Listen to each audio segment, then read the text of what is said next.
Bonjour à tous et bienvenue à Loin de Sans Foot, saison 3, épisode 39. Olivier Brett avec vous en compagnie de Jean Gounel et Sidney Fowell. Messieurs, comment ça va? Ça va, merci, toi? Ça va super bien parce que c'est pas à toutes les semaines qu'on a l'occasion de faire une émission où on va parler de séries, de Ligue des champions, de grève et, roulement de tambour, d'anniversaire. Ça va être dans ta cour un peu, Jean, pour l'anniversaire, mais ça va être fort intéressant comme à l'habitude.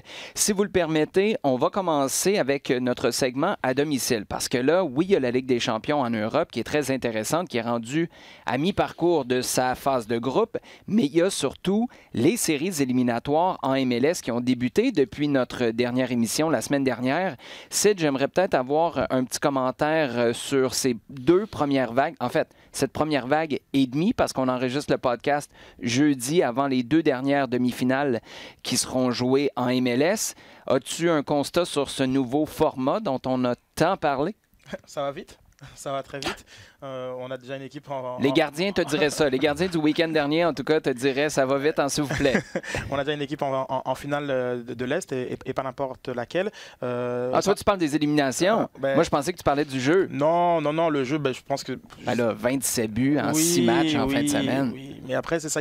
Il faut voir aussi dans le contenu. Je trouve que voilà, il y a une qualité défensive et aussi au milieu de terrain qui manquait. Donc ça fait des matchs spectaculaires au niveau de la feuille de match. Mais après, bon, en termes de contenu, je suis un peu sur ma fin. Mais en termes de format, je trouve que ça va vraiment rapidement. Tu t'entendras pas bien avec Olivier Renard. Non, c'est pas ça. Je trouve vraiment que ça va très rapidement. Je me rendais pas compte, justement. Un match et puis c'est fini. Puis je te dirais même 4 jours. Exactement. 4 jours, puis tu as joué 2 rencontres. Et puis, on a une saison, par exemple, comme celle de New York City FC, qui a été saluée par sa qualité, mais qui, voilà, en un match sur un terrain de baseball, qui disparaît. Donc, vraiment, moi, mon constat, c'est que ça va vraiment très vite. Est-ce que j'aime ça ou pas? Je ne le sais pas encore, mais à l'inverse, ça va vite aussi dans l'autre sens, parce qu'à NYCFC, tu peux te poser des questions sur le fait que, bon, après un match, tu oublies toute une saison qui était plus que respectable dans son ensemble, première place dans l'Est, mais tu as le Toronto FC qui bat New York et qui, lui, en dedans de 4 jours, dit « Hey, on est peut-être capable? » Complètement. Avec, oui, alors dans le cas de New York City, c'est on arrête la saison régulière, tout va bien, premier, on a rempli... on a atteint notre objectif. On saute donc sur le premier tour. On a l'avantage du terrain ensuite, normalement, pour ce qui arrive. L'avantage du terrain. Enfin, là, d'accord, on peut en faire toute une émission là-dessus. Et puis, voilà. Parce que tu as une coupure de 2 semaines, tu n'es plus trop dedans peut-être. Toronto, ou ton adversaire en tout cas, arrive sur une dynamique au contraire qui est très très bonne. Et voilà c'est la différence que ça fait. Et au bout du compte, tu es champion de ta division, tu as joué un match et puis au revoir. C'est une équipe qui est, oui, sur une séquence qui est très très bonne. Toronto, par contre, pour avoir vu le match d'hier face à New York City FC, Toronto n'a pas touché le ballon en deuxième mi-temps. Il y avait les jambes lourdes après la prolongation de la fin de semaine. Et c'est là où, à mon sens, le format sur un match à élimination directe prend tout son sens parce que si tu fais des erreurs, et il y en a eu 2 grosses défensivement pour New York, t'es mort. T'as pas la chance de te rattraper sur le prochain. Et c'est là où Chano qui remet à son gardien une erreur monumentale. On en profite, on fait 1-0. Après ça, une faute dans la surface de réparation de Matarrita qui aurait jamais dû être commise. Il y avait de la couverture derrière lui. Il se jette dans la surface. Dans le fond, c'est 2 faits de jeu, puis c'est terminé. Oui, Toronto a été bon en première mi-temps, mais après, tu savais qu'il n'y aurait plus de gaz. Sauf que plus de gaz sur un match, tu es peut-être capable de gérer, puis tu peux encore y aller à fond. Plus de gaz sur 2 matchs, t'es mort. Exactement, et puis c'est là où on voit que dans un format aller-retour, New York City FC peut aller, mettons, chercher un 2-0 à BMO Field et se qualifier. Et là, en termes de constat de saison, saison réussie, oui, techniquement, mais vu dans le... New York? Pour New York... Ben non, tu peux pas. Mais c'est ça exactement, c'est comme dans le format nord-américain où les séries ont autant d'importance et c'était même plus que la saison régulière. J'imagine qu'il y a un goût d'amertume sur la saison qu'ils ont passée et au final une équipe comme Toronto aujourd'hui considère sûrement avoir une saison mieux réussie que celle de New York City FC. Alors que tu regardes, au mois de juin-juillet, ils étaient nulle part, Toronto. Nulle part. Non, c'est clair.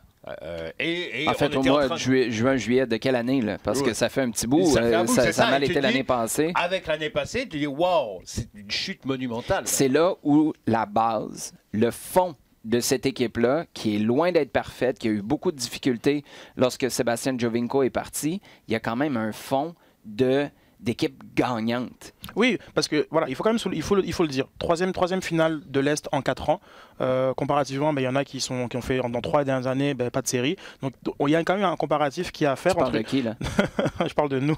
Il y a quand même un comparatif à faire entre l'Impact de Montréal qui va nulle part dans ses façons de faire et Toronto qui quand même techniquement sans Giovinco et sans Altidore qui était blessé hier.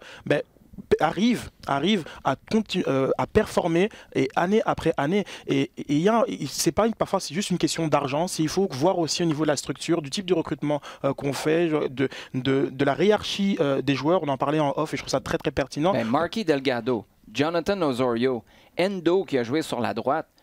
Tu sais, c'est pas tous des Pozuelo dans cette équipe-là non plus. C'est vrai qu'on a dépensé de manière importante sur plusieurs joueurs. Ici, c'est sur un joueur qu'on a vraiment mis le moton avec Nacho Piatti. Il faut rentrer Boyan dans cette équation-là probablement à partir de l'année prochaine.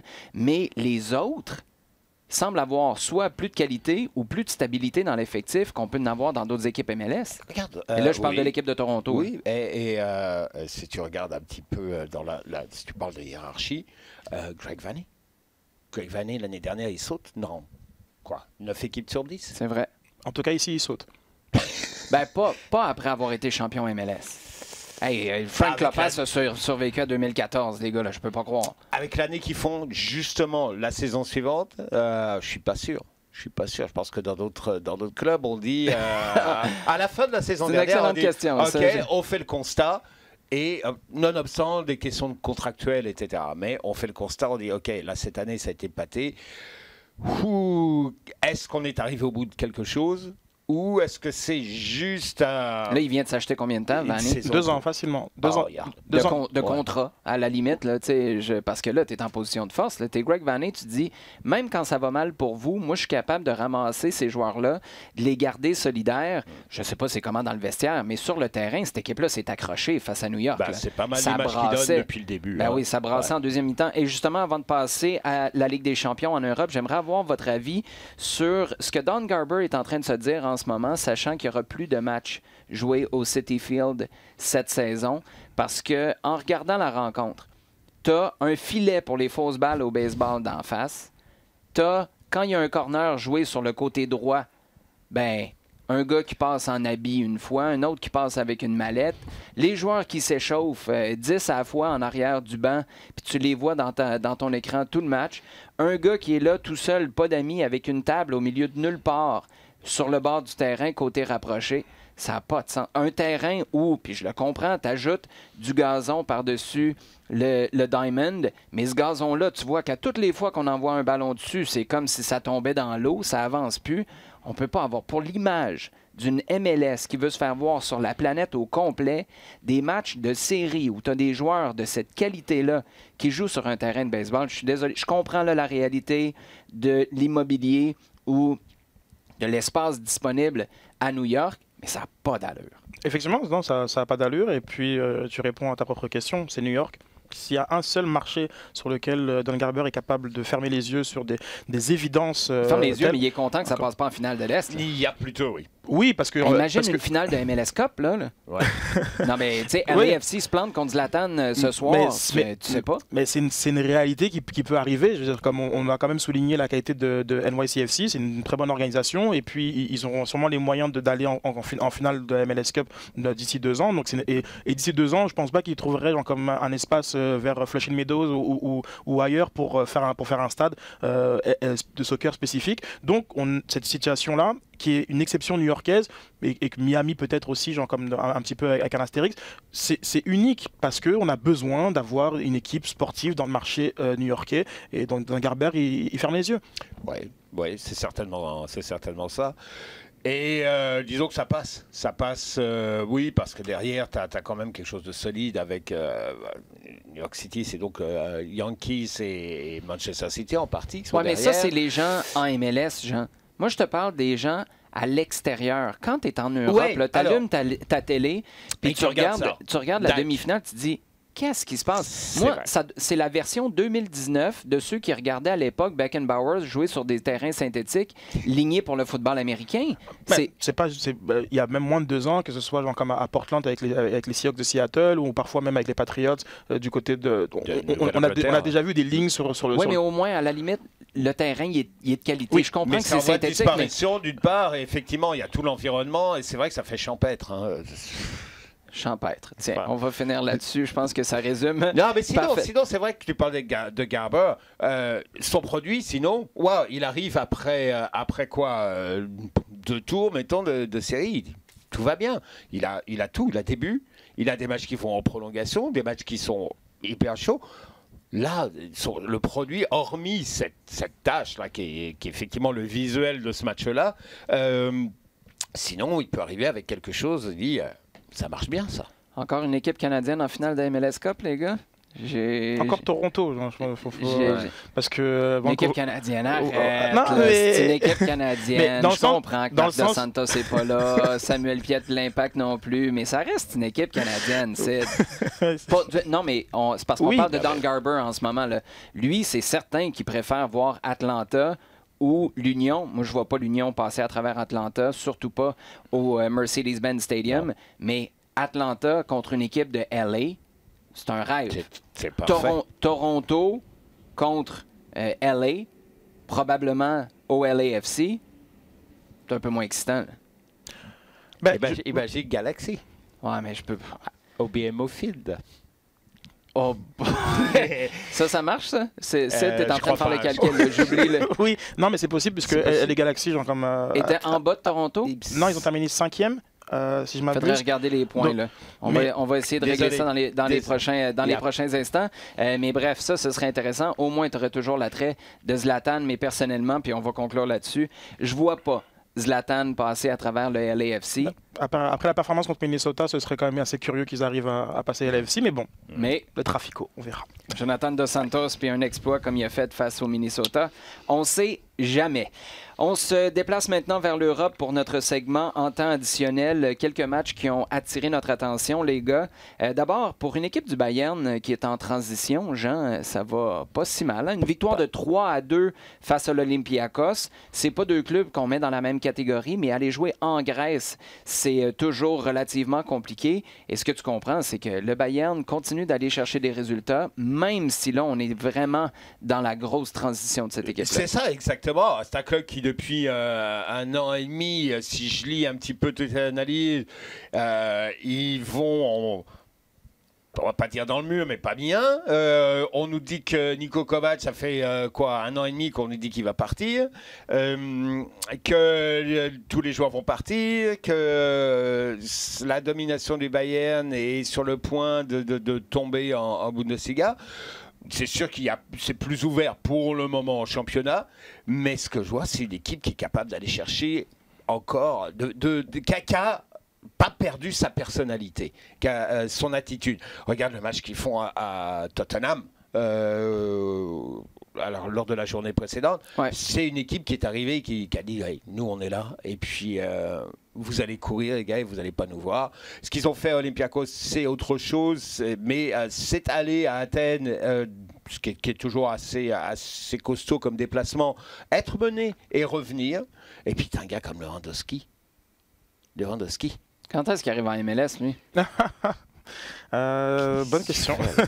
Lui, c'est le seul qui n'a pas été annoncé à Miami. Oui, c'est vrai, c'est vrai. Il est annoncé en MLS. Sa femme n'avait pas dit à un moment donné, on aimerait ça aller finir en Amérique du Nord, mais lui, il n'est pas passé par Miami. Non, c'est vrai, effectivement. Fait que ça, ce qu'il faut comprendre, c'est que c'est lui qui s'en va à Miami. Parce que c'est comme ça que ça fonctionne. Ce serait un bon choix. C'est comme ça que ça fonctionne d'habitude. Juste une précision sur notre début d'émission, les gars. C'est LA Galaxy qui avait 51 points et Toronto 50. Donc la finale serait entre Toronto et une équipe de LA si Toronto devait gagner sa finale de conférence, mais en Californie. Comme quoi, M. Garber serait pas trop dépaysé. Ça irait pas trop mal.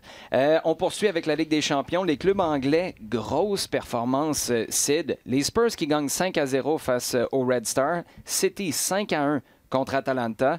4-1, Liverpool qui était en visite à Genk, et un petit 1-0 de Chelsea face à une équipe de l'Ajax qui quand même est sur les vapeurs de l'année passée, où on a un parcours phénoménal en Ligue des Champions. Oui, c'est vrai que c'est un petit 1-0, comme le but de Mitchell à toute fin de match. Mais bon, c'est quand même sur le terrain de l'Ajax. Et puis, aujourd'hui, l'Ajax, en termes de contenu, est quand même supérieur au Chelsea de Lampard. Donc, c'est un excellent résultat de la part des Londoniens. Personnellement, j'ai regardé Liverpool-Genk, puis le 4-1 ne reflète pas du tout le contenu du match. On avait une équipe de Liverpool perdue défensivement, Lovren qui prenait la place de Matip notamment, et qui a concédé de nombreuses occasions, s'est fait sauver par la VAR pour un demi-millimètre. En tout cas, il faut s'y habituer. Puis après, a su... Non, mais attends une minute. C'était-tu un demi-millimètre, puis c'était la bonne raison? La bonne décision? Paraît-il. Bon, paraît-il. Ça veut dire que t'as pas assez d'arguments pour t'obstiner avec les officiels, puis que t'es juste un peu fâché parce que la barre a été utilisée. Mais ils nous sortent une ligne bleue, une ligne rouge, puis ils nous disent ça qui est ça. Donc, c'est ça qui est ça. Bleu, bien, rouge, pas bien. C'est ça, la VAR. Qu'est-ce qu'on comprend de ces résultats-là, Jean? On a eu l'année passée la course la plus féroce, la plus effrénée depuis des années en Premier League anglaise. Évidemment, ça crée, ça établit des standards qui sont plus élevés que sur les campagnes précédentes. As-tu l'impression que c'est ce qu'on voit en ce moment? Ça ne veut pas dire qu'une équipe anglaise va aller jusqu'au bout, mais on semble avoir développé un minimum de fond de jeu, un minimum de performance qui donne des résultats comme ça. Tu mets ça, effectivement, auquel tu ajoutes le fait que sur 2 coupes européennes, les 4 finalistes étaient anglais. Ouais. Et tu vois qu'effectivement, il y a un standard qu'ils sont en train, vers lequel ils essayent de progresser, qui est un standard Premier League versus un standard en Europe. Est-ce qu'on est capable de pousser cette qualité qu'on peut avoir et cet engagement qu'on peut avoir en Premier League, est-ce qu'on est capable de le mettre de façon régulière en Europe? Et là, on voit qu'effectivement, alors oui, tu vas me dire, d'accord, mais c'est Étoile Rouge, Atalanta, Genk, pas terrible. Et c'est vrai que moi, je rejoins aussi dans que des 4 résultats, c'est celui de Chelsea qui m'a le plus impressionné parce que c'est une équipe qui est en train de prendre un vrai visage. Ça a mal commencé avec Lampard, et puis ils sont en train petit à petit là, de trouver quelque chose. D'ailleurs, il y a Pulisic qui a commencé à faire des choses intéressantes là, alors que durant le premier mois et demi, c'était vraiment il était perdu, il était nulle part, il rentrait pas, on le voyait à peine. Là, il commence à s'intégrer et tout. Donc, ça, c'est une équipe qu'il va falloir regarder. Je dis pas qu'ils vont forcément aller gagner quelque chose, encore que éventuellement une coupe de la Ligue en Angleterre ou une coupe d'Angleterre, pourquoi pas. Mais je pense que c'est une équipe qui, si on lui donne le temps, je pense que Lampard est capable de faire quelque chose. Pour les autres, je trouve que oui, il y a une volonté vraiment de mettre la barre et puis de continuer de la monter. Et de survivre. 5-0, les Spurs face au Red Star. Pour Mauricio Pochettino, ça fait du bien. Là. Ouais, après le 7-2, effectivement. Parce que tu as un gros match qui s'en vient en fin de semaine face à Liverpool. Pochettino a besoin de s'acheter du temps. As-tu l'impression, Jean, qu'avec une défaite, si c'était le cas, là, les Spurs qui se déplacent à Anfield en fin de semaine, tu perds ce match-là, ce serait déjà une 4e défaite en championnat sur 10 rencontres. C'est énorme. As-tu l'impression que Pochettino, là, il est en train de jouer Moi, je dis plus rien. Je parle plus l'avenir. Dis-nous ce que tu penses, puis on va penser le contraire. Je batte 0, là. Je frappe 0 depuis un an. Non, mais pour la première fois, on a vraiment l'impression que Pochettino... Je ne veux pas dire qu'il est en danger, mais l'année passée, les déclarations qu'il a faites... en fait, oui, je dis qu'il est en danger. Avec les déclarations qu'il a faites l'année passée, avec les spéculations qu'il y a eu pendant de longues semaines, voire de longs mois, à savoir est-ce qu'il s'en va à Manchester United ou pas. Finalement, Ole Gunnar Solskjaer est rendu là. Ça va pas super bien pour lui non plus. Là, ça va repartir à un moment donné. Tu peux pas continuer d'échapper des résultats comme ceux-là. C'est sûr que ça dépend de l'alternative qui se présente à toi. Est-ce que tu as un candidat pour le remplacer? Mais tu es à 1 ou 2 mauvais résultats ou de voir un Pochettino vraiment sous pression? Je crois que oui, là, il est certain qu'avec le match contre l'Étoile Rouge, là, il se donne très certainement beaucoup de l'espace pour respirer et que je ne pense pas que la décision dépende du résultat à Anfield, parce que ce serait d'une énorme mauvaise foi quand même. Non, je te dis pas que le lendemain, le coup près tombe, mais là, ta marge d'erreur il y en a à peu près plus. Il n'y en a plus beaucoup. Non, c'est sûr que tu mets le résultat contre le Bayern il y a 3 semaines, donc qui a été une méchante claque. Hein. 7-2 à domicile. Plus un début de saison qui est très très moyen pour une équipe qui a l'ambition d'être dans les 3 premiers. On part en Angleterre en disant qu'en début de saison, Liverpool et City étaient une coche au-dessus. Donc, pas mal d'équipes visent le 3e, en tout cas l'une des 3-4e places. Tottenham n'a pas fini en dehors du top 4 depuis 2015. Voilà. Ils sont 7e en ce moment. Alors, c'est sûr que leur début de saison est un peu problématique. Ils ne sont pas les seuls, parce que c'est un peu bizarre le championnat là, en ce moment. Mais il est certain que d'une part, le résultat d'hier, avec le retour d'un gars comme Dele Alli, qui n'avait pas joué au début de saison et qui apporte un lien, sachant surtout que dans les problèmes dont tu parlais de début de saison, il y avait le statut et les questions entourant Eriksen. Ouais. Est-ce qu'il part, est-ce qu'il part pas? On l'a pas su jusqu'au dernier moment. On s'est dit, il va peut-être partir. Les Anglais ont fermé leur marché beaucoup plus tôt parce qu'il fallait fermer avant le championnat. Mais il était possible qu'ils partent après le début du championnat parce que le reste de l'Europe n'avait pas fermé son marché. Donc c'était pas mal, mais là, Pochettino n'était pas heureux du tout. Ça a été d'ailleurs un des plus véhéments contre cette fenêtre de transfert en Angleterre parce que ça mêle complètement tout et ça te rend totalement vulnérable. Ouais. On se tourne maintenant du côté de l'Espagne. Sid, il y a eu un vote, j'allais dire à l'unanimité, pas loin. 93% des footballeuses en Espagne ont voté pour une grève en raison des conditions salariales. On n'est pas content du salaire minimum qu'on veut offrir aux joueuses espagnoles. Et là, pour remettre en contexte, on parle de quoi? Des offres de 16 000 € pour les joueuses à temps plein, 8 000 €. Ça, c'est les offres. 8 000 € pour les joueuses à temps partiel. Mais quand on dit temps partiel, c'est des filles qui s'entraînent, des femmes qui s'entraînent à tous les jours, qui ont des vies de pros. Exactement, exactement. Et donc la volonté d'une part du syndicat des joueuses qui a été, on va dire, soutenue à 93%, c'est qu'on parle d'un bassin de 200 joueuses, c'est d'arriver à avoir les mêmes conditions salariales au niveau du salaire minimum que du côté des hommes. Donc là, on parle plus d'un 14 000 €.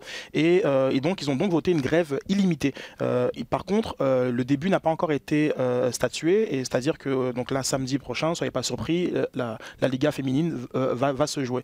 Donc on parle de conditions salariales toujours, mais en même temps on parle surtout d'égalité de traitement. Je vous invite à regarder du côté de Barcelone qui est quand même un standard top mondial, le terrain sur lequel les filles de Barcelone jouent.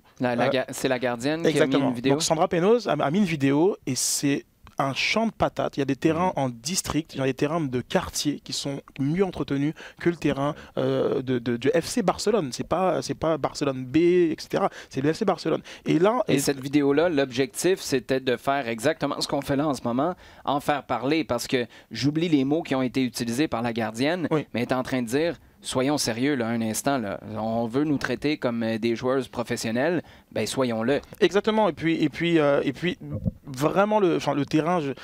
On a des images parfois du côté de l'Angleterre, les terrains de D5 et tout. On voit des genres de ligue de garage. C'est vraiment ça. Et puis on se dit waouh, c'est le terrain de Barcelone. Il y a des équipes, il y a des filles dans cette équipe-là qui sont dans l'équipe nationale d'Espagne qui a très bien fait à la Coupe du Monde 2019. Ouais. Et donc on est un peu dans ces questions perpétuelles et on l'avait souligné. La Coupe du Monde 2019, c'est une réussite, très bien, mais derrière, il y a toute une série de combats sociaux à gagner pour les femmes, et de voir quand même cette union, parce que 93%, je pense que les 7% qui n'ont pas voté, peut-être qu'elles avaient piscine le jour-là, mais 93% c'est énorme, et de se dire qu'elles sont prêtes, tout ensemble collectivement, à ne pas jouer, tant qu'on ne fait pas valoir ses droits, c'est quand même des réponses politiques. On s'est souvent demandé, mais qui, oui, il y a les acteurs comme dans le monde privé qui investissent, des sponsors, mais là c'est une réponse politique, c'est-à-dire que c'est la fédé de la fédération espagnole d'indiquer que maintenant le salaire minimum il est de 14 000 € et arrangez-vous pour que ça arrive. C'est intéressant, c'est vraiment intéressant parce que ça c'est quelque chose, j'espère qu'on va voir un petit peu ailleurs, parce que et c'est bien cette histoire de vidéo parce que sur quoi on restait sur Barcelone, sur le match qui a eu lieu au printemps, Atlético Barcelone au Wanda Metropolitano, donc le terrain de l'Atlético. de terrain des masculins. Et 60 000 personnes, on a vu des images partout dans le monde, et voilà le progrès, voilà l'évolution. Ouais, puis la vidéo promo, on la prend ce jour-là. Exactement. On la prend pas sur le terrain pourri en milieu de semaine. Alors non, parce que derrière ça, le jour au jour, c'est pas ça du tout. Exact. Et c'est effectivement beaucoup plus la réalité de ce que Sid nous décrivait avec ce terrain-là. Alors, il faut mettre un petit peu le là et puis dire c'est bien ces matchs-là, c'est de trucs de gala, c'est très très bien parce que ça aide, mais l'évolution, elle commence d'abord dans le quotidien et c'est sûr qu'il faut l'améliorer. Les salaires minimums tels qu'il est proposé là, c'est ridicule. Non, ça n'a pas de bon sens, surtout sachant que tu représentes la même bannière pour plusieurs de ces femmes-là que les Lionel Messi, Luis Suarez et compagnie. Je trouve intéressant le segue, si vous me permettez l'expression, qu'on va faire parce que c'était l'anniversaire d'Arsène Wenger mardi. Et c'en est un, lui, qui a été visionnaire à l'époque. Et je trouve fascinant je ne sais pas si on peut parler de clash entre ces deux sujets-là, mais on voulait profiter de son anniversaire pour revenir un petit peu sur le legs et constater à quel point c'était une anomalie, ce gars-là. Dans un monde où tout est hyper médiatisé. Avec Internet, on sait ce qui se passe partout dans le monde. Le transport, évidemment, est beaucoup plus facile que ça l'était à l'époque. Donc, voir des coachs partir, un Marc Dos Santos, par exemple, s'en aller coacher des U17 au Brésil, maintenant, c'est normal. Mais à l'époque, quand Arsène Wenger commence son parcours, s'en va au Japon, c'est un universitaire, c'est un intello à quelque part, c'est un extraterrestre. Ah, complètement. D'abord, c'est pas un gars qui a eu une grande carrière de joueur. Il a joué un petit peu professionnel, mais c'était très plutôt anonyme. Mais à une époque où il fallait absolument avoir joué la game. Ah oui, c'est ça, c'est que l'entraîneur fallait être passé, fallait avoir fait ses classes sur le terrain, fallait être passé par Serra et puis venir de l'extérieur, c'était extrêmement dur. Alors ce qu'il a fait, c'est que le temps qu'il a passé comme joueur, il a beaucoup côtoyé des entraîneurs, il a beaucoup parlé, s'est intéressé à plein de choses. Et en tant que joueur, c'est vrai que ça a été un des premiers à avoir un diplôme universitaire qui ne soit pas en sciences du sport. Lui, il était en économie. Et très vite, c'est un gars qui quelque part, il savait qu'il s'en allait à Arsenal dans un nouveau stade. Hein? Il allait devoir calculer comme il faut. En 2007, je ferais pas d'argent. Sa petite composition. Et pas de transfert non plus. Non, mais c'est sûr qu'il a eu c'était un personnage qui, déjà à l'époque, cadrait pas vraiment avec le milieu du foot en France. Hein, et donc, il s'intéressait à plein de choses. Ça a été un des premiers à regarder les applications au niveau de la nutrition, par exemple. On en a parlé beaucoup quand elle est arrivée en Angleterre parce qu'il va révolutionner tout ça. Mais les applications vraiment dans le quotidien des joueurs. Au niveau de la préparation physique, il s'est beaucoup intéressé à ça. Il suivait des séminaires, des choses comme ça, avant même de commencer sa carrière d'entraîneur. Rapidement à Nancy et puis surtout à Monaco, parce que c'est là que ça va le lancer. Comment t'expliques après qu'un gars intellectuel, pas une grosse carrière qui aurait pu être percutante à l'international, donc constatée en Angleterre aussi, comment tu expliques qu'un gars comme ça était capable d'asseoir son autorité dans un vestiaire à Arsenal où, un, on ne le connaissait pas, et deux, tu avais des méchantes personnalités, là, aux antipodes de la sienne. Sérieuse. D'abord par son parcours, parce que c'est quelqu'un qui, à Monaco déjà, dans sa façon d'aller chercher des joueurs, tu avais des gros clubs comme Marseille, Paris, Bordeaux, qui allaient chercher à l'étranger des joueurs, mais des joueurs déjà reconnus, des joueurs solides. Tu avais des clubs de l'autre côté qui misaient sur la formation et qui allaient chercher des joueurs pas connus, des jeunes français, comme Auxerre, Nantes, et qui misaient beaucoup sur la formation. Lui, il s'est trouvé au milieu en disant, je vais aller chercher des joueurs à l'étranger, pas des connus, et des joueurs que je vais pouvoir développer, peut-être même en les prêtant, parce qu'on en parlait la semaine dernière, tu avais encore un quota de joueurs étrangers, mais donc faire tourner. C'est comme ça qu'il est allé chercher Georges Weah, par exemple, parce qu'il avait développé des super contacts en Afrique avec Jean-Marc Guillou et Claude Leroy. Ouais.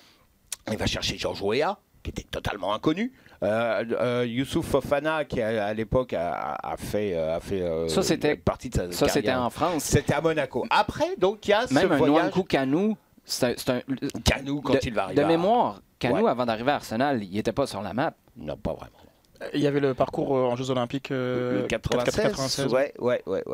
Mais c'était pas un gars. Ajax, un petit peu, mais ouais, c'est vrai. Fallait faire le saut. Donc, il y a son passage au Japon, où on voit déjà que c'est quelqu'un qui a cette ouverture d'esprit-là. Et c'est là, d'ailleurs, où,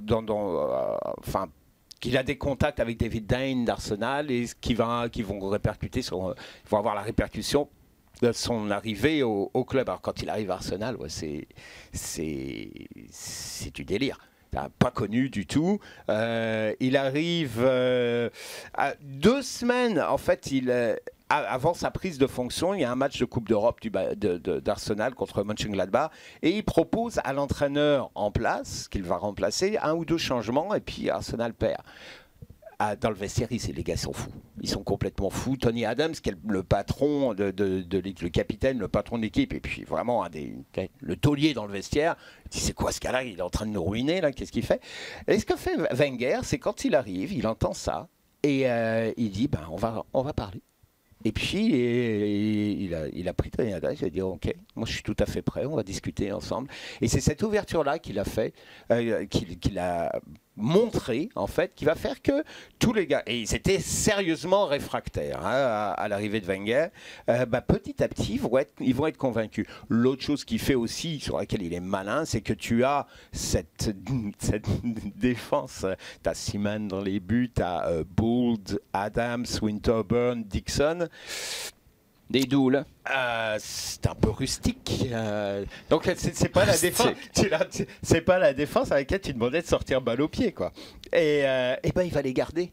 Il reste là. Il ne touche pas pendant 2 ans au moins. Ouais. Parce que c'est la base, c'est l'esprit Arsenal, c'est l'image. Et il a dit, OK, on va garder ça. Ce n'est qu'ensuite qu'il va commencer à changer. On va garder ça, mais devant, on va aller vous chercher par contre, alors, des magiciens. Après, il va chercher Ljungberg, Henry, Bergkamp, Pires, etc. Mais au départ, tu vois, Overmars, ouais. Mais au départ, il a tout à fait compris que s'il changeait vraiment trop profondément l'équipe, c'est toute l'image du club qui allait...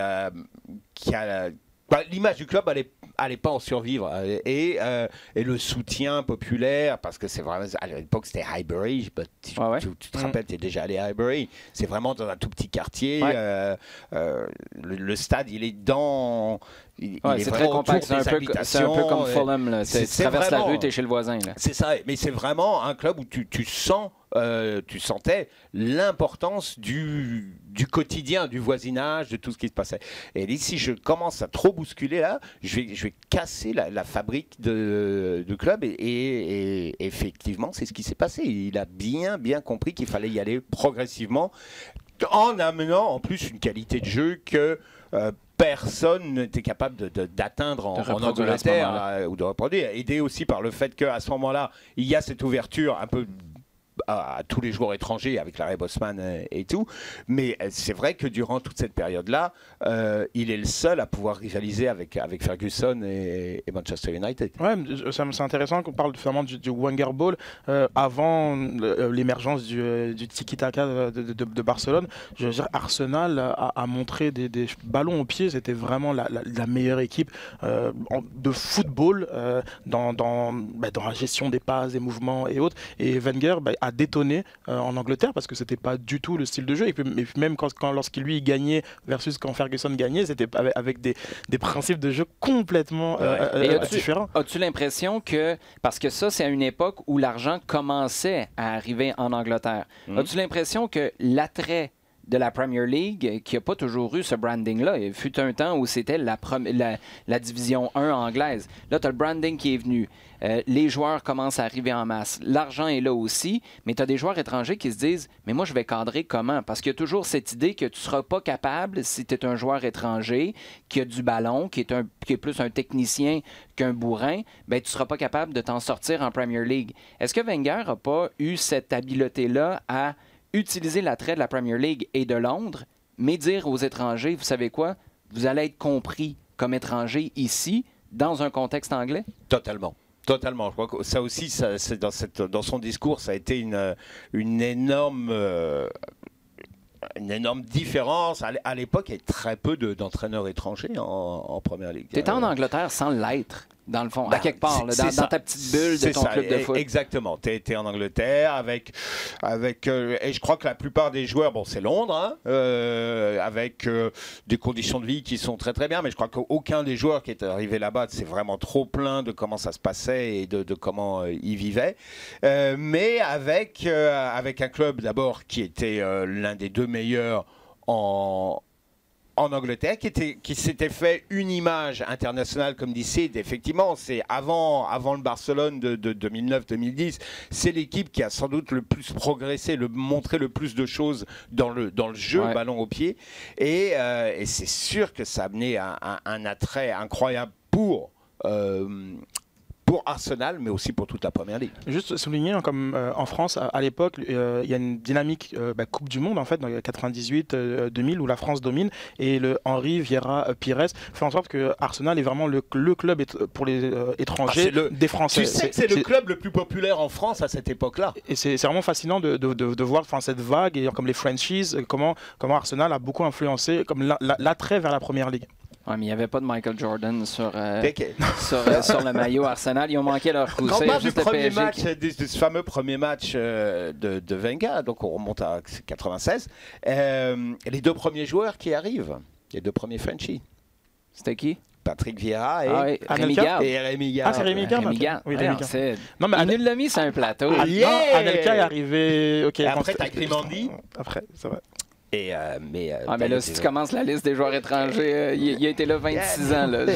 22 ans, je pense que ça va être compliqué. Rémi Garde dès le départ. Emmanuel Petit, c'est vrai qu'il y a beaucoup de... Emmanuel Petit ensuite, il y en a eu quelques-uns. On enchaîne, si vous le voulez, les gars, parce que le temps file avec nos sujets chauds. 3 questions auxquelles j'aimerais que vous répondiez.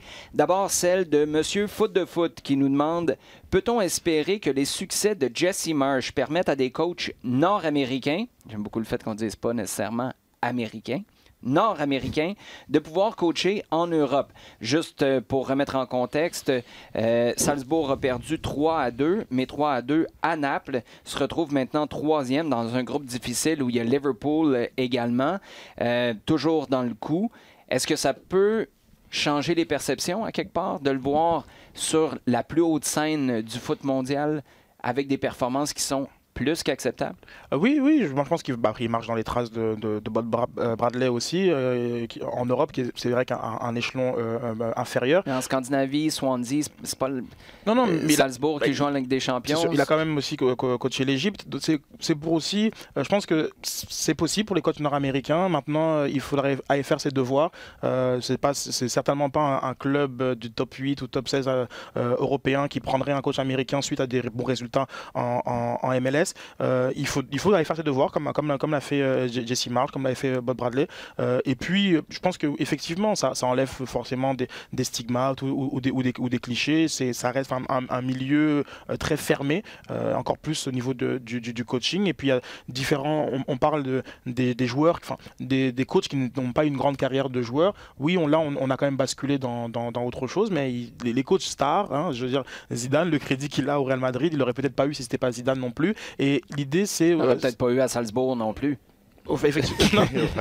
Effectivement. Et donc l'idée, c'est aussi de se dire que ces coachs-là, il ne faut pas qu'ils prennent rien pour acquis sur leur parcours en MLS. Par exemple, un Bruce Arena, je ne pense pas qu'il coach même un top 30 de clubs en Europe. Il faut faire ses devoirs, il faut prouver peut-être à des échelons inférieurs et réussir après à te faire valoir. Il a la machine, Jesse Marsh, il a la machine Red Bull aussi derrière, hein, qui facilite quand même certains passages de New York, Salzbourg, Leipzig, quand même, avec 2 clubs qui ne sont pas des meilleurs, mais qui sont maintenant solidement installés en Europe.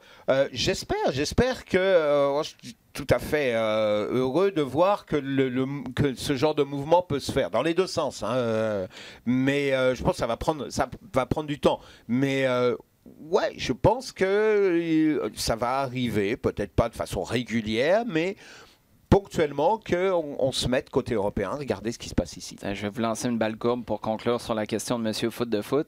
Marc Dos Santos, un jour entraîneur à Bologne. Je vous dis ça comme ça, en parlant de machine là, qui te met d'une franchise ou d'un club, d'un propriétaire à l'autre. Je vous demande pas de répondre, je vais juste laisser ça en suspens comme ça. On enchaîne avec Alex, toujours en fait dans un contexte nord-américain. En MLS plus particulièrement, si Federico Higuaín passe les examens médicaux à moins de 700 000 US comme salaire, je présume, une année avec l'Impact de Montréal, est-ce qu'on dit oui, est-ce qu'on dit non? Pour un gars qui a souvent fait très mal à l'Impact de Montréal, mais qui approche de la quarantaine. Ouais, non, en 2020, la réponse, c'est non. C'était une très bonne idée d'il y a 3 ans, à la rigueur même 2, mais aujourd'hui, ça ne cadre pas du tout avec un projet sur même du moyen terme. C'est un patchage, peut-être pour renforcer un parcours en Ligue des Champions CONCACAF. Mais... Avec un gars qui, de toute façon, c'est pas exactement la même chose, mais ça va jouer dans les pattes de Boyan. Oui, oui, c'est vrai. Comme c'est un gars qui attire énormément le ballon et qui même avec un espèce de faux rythme, un peu à la Boyan d'ailleurs, c'est un très bon parallèle, ralentit le jeu, mais c'est pas de façon négative, mais c'est un peu un 10 à l'ancienne. Donc ce serait de mettre un joueur, on ne saurait pas vraiment comment l'utiliser. Mais au-delà de ça, en termes de profil de joueur, un joueur de cet âge-là ne doit pas, selon moi en tout cas, cadrer comme dans le projet de l'Impact de Montréal. Non, tu rentres dans un projet, justement, encore une fois, tu essayes de mettre en place un projet. Moi, je vous trouve courageux, les gars. Moi, ce projet-là, je l'attends encore. Hein. Vous êtes en train de parler comme si on était sur le bord de mettre le toit à sa maison. Là, mais... effectivement, le bémol de la Ligue des Champions, tu dis peut-être que effectivement, à prendre un gars comme ça, mais je crois pas qu'on... Là, actuellement, la dernière chose que l'Impact... qu'il faut regarder, c'est des pigistes. Tu veux pas des gars qui viennent là sur un projet de 5 matchs ou et je te dirais même une saison, parce que sachant que à la fin il n'y aura rien. Non. Federico Higuaín, pour moi, c'est un peu comme Kai Kamara. J'ai l'impression que Kai Kamara, il va être aux Résidences Soleil à 67 ans, puis on va dire, il me semble qu'ils ont joué un match là, à Intramuros la semaine passée. Il y aurait peut-être encore quelque chose à offrir. Il faut passer à un autre appel, comme tu l'as dit. On est déjà rendu en 2020. Je sais qu'il y a certaines équipes qui ont des matchs à jouer encore en 2019, mais ce n'est pas le cas de l'Impact de Montréal. On termine avec la question du staff qui concerne Kylian Mbappé. Peut-il atteindre les mêmes sommets que Lionel Messi et Cristiano Ronaldo, lui qui est entré en cours de match en Ligue des Champions, 20 ans, 306 jours, devenu le plus jeune avec son tour du chapeau, a marqué 15 buts en Champions League. Ça, c'est 1 an plus tôt qu'elle l'avait fait Lionel Messi. C'est une excellente question. Mais après, il faudrait définir sommet parce que ça peut prendre différentes définitions. Titre, statistique avec les 2 buts, parce que les profils sont quand même semblables. Non, c'est certain. Titre, je ne sais pas si Messi et Ronaldo vont gagner la Coupe du Monde, mais au niveau de réussir... Un knockout dans la première minute du premier round.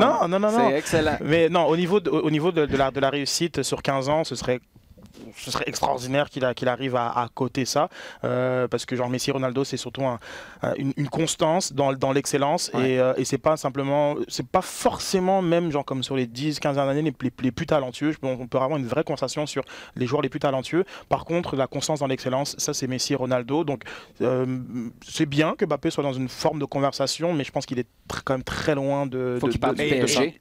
Ouais, je pense que déjà parce que là on parle de titres, on parle de stats, on parle de buts, mais c'est l'impact, c'est le rayonnement, l'aura, l'envie qu'il peut donner. C'est un peu aussi comme ça que tu définis des grands comme là Messi ou Ronaldo. À Paris, pour l'instant, c'est pas quelque chose qui peut avoir. C'est ce qu'il ne faut pas oublier avec Cristiano Ronaldo, qui a baigné dans un environnement où il y avait des grosses personnalités à Old Trafford avec Manchester United avant d'aller au Real. Lionel Messi, il y avait des cadres avant que lui arrive et devienne l'extraterrestre du groupe. Il y avait des grands joueurs, puis il y avait surtout... à l'époque, par exemple. Puis je suis pas certain que Mbappé a eu ces exemples-là autour de lui jusqu'à maintenant. Non, il vient de Monaco. Donc... Ok, je ne veux pas être méchant, mais pour l'instant, ça s'est bien passé. Ça a été un peu facile. Ouais. Bon. Non, je ne veux pas dire qu'il a eu facile, mais disons que les choses se sont passées formidablement bien pour lui. Ouais. Ok. voyons ce qui s'en vient. Parce que je reviens, il faut qu'il parte du PSG. C'est pour qu'on soit capable de vraiment répondre à cette question-là. Tu arrives à 20 ans et on te dit tu es légal, parce que c'est un petit peu ce qu'on lui dit actuellement, tu es légal de Neymar au PSG. Ouais. Ok, là je suis pas totalement... On a sauté des étapes, là, quelque part. Oui, mais c'est le luxe des grands joueurs ou grands joueurs en devenir de sauter des étapes. Sid, Jean, merci beaucoup. Toujours un grand plaisir. Merci à vous d'avoir été à l'écoute et d'avoir posé vos questions. Vous pouvez le faire tout au long de la semaine sur Twitter avec le hashtag LDSF. Vous pouvez consommer notre contenu sur le rds.ca/balado-diffusion ainsi que sur les applications RDS et iHeartRadio.